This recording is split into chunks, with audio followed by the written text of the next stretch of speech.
Fl-istaġun li jmiss l-Assoċjazzjoni Maltija tal-Futbol MFA se torganizza il-Jubilee Cup, kompetizzjoni speċjali bejn klabs kollha membri Maltin u għawċin fl-okkażjoni tal-125 sena mit-twaqqif tagħha. Din il-kompetizzjoni se tibda mill-aħħar ta' din ix-xahar iżda tilħaq ofol bejn Settembru u Diċembru.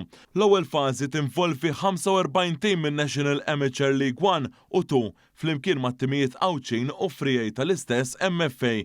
It-timijiet se jinqasmu bejn dawk ta' Tramuntana, ta' nofsinhar, dawk għawċin u l-assoċjazzjonijiet. Polza li telet fis-Centenary Hall l-erba' filgħodu iddeterminat il-logħob li se jintlagħab f'din il-kompetizzjoni.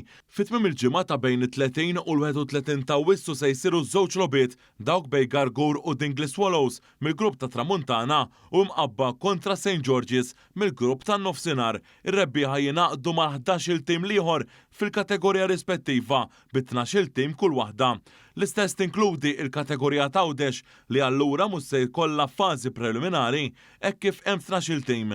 Mit-tliet kategoriji se jgħaddu 3 timijiet kull waħda, waqt li tim ieħor jikkwalifika minn fost is-7 mill-frijej tal-MFA. Fit-tieni fażi, l-10 timijiet li jgħaddu minn din l-ewwel fażi se jiltaqgħu ma' tim tal-Malta Premier u ċ-Challenge League. Se ssir ukoll kompetizzjoni oħra separata għat-timijiet tan-nisa biż-żewġ finali tal-kompetizzjoni dik tal-irġiel u tan-nisa jintlabu fit-8 ta' Diċembru li ġej. Wan jiskellem mal-Viċi President tal-MFA Matthew Paris li qal li għal dan l-anniversarju saru bosta avvenimenti, inkluż din il-kompetizzjoni speċjali. Ovvjament l-aħjar mod kif assoċjazzjoni tal-futbol tista' tiċċelebra u tirrimarka dak li huwa anniversarju tant importanti għalija huwa billi tilab effettivament il-futbol. Għamilna tournaments għat-tfal, għamilna festivals għat-tfal u ovvjament ridna wkoll li nagħmlu kompetizzjoni għat-timijiet kollha li jilagħbu kemm fil-kampjonati tal-MFA kif ukoll ovvjament dawk li ma jilagħbux fis-sens li involvejna kemm il-GFA u kemm il-Member Associations. Din hija kompetizzjoni